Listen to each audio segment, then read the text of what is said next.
India is on the moon.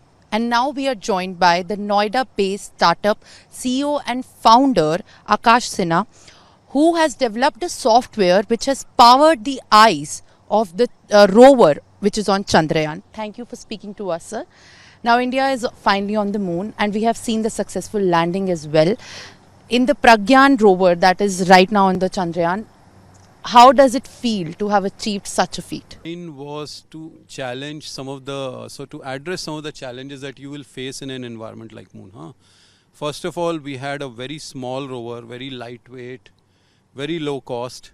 We were not using any heavy and expensive sensors. All we went there was with just two eyes, just two eyes like humans.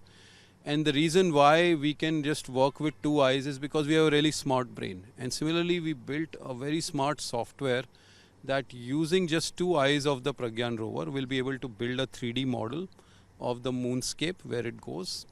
And once it has built a 3D model, then it knows, okay, I am 1 meter away from a rock or half meter away from a crater.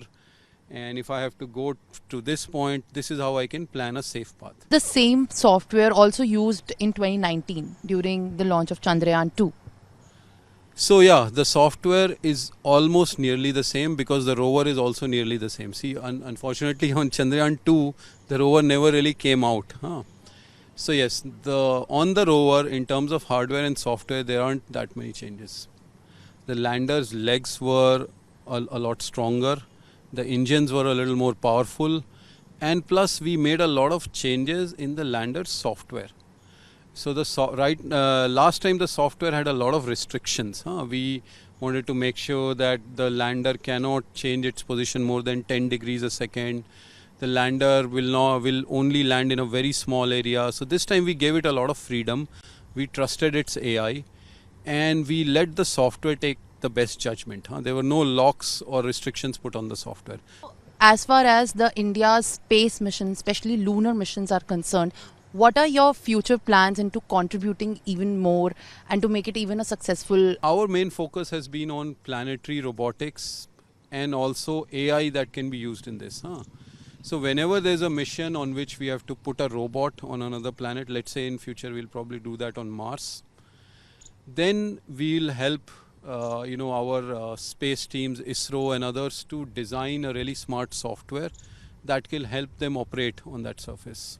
How the privatization of the India space sector has helped private companies? I think there's been a very good policy level change, and also the government has been working very closely with startups. There's some very good schemes coming up in Startup India. Also, government has incentivized production-based incentives, PLI schemes for various startups. So, for example, we build a lot of robots and drones.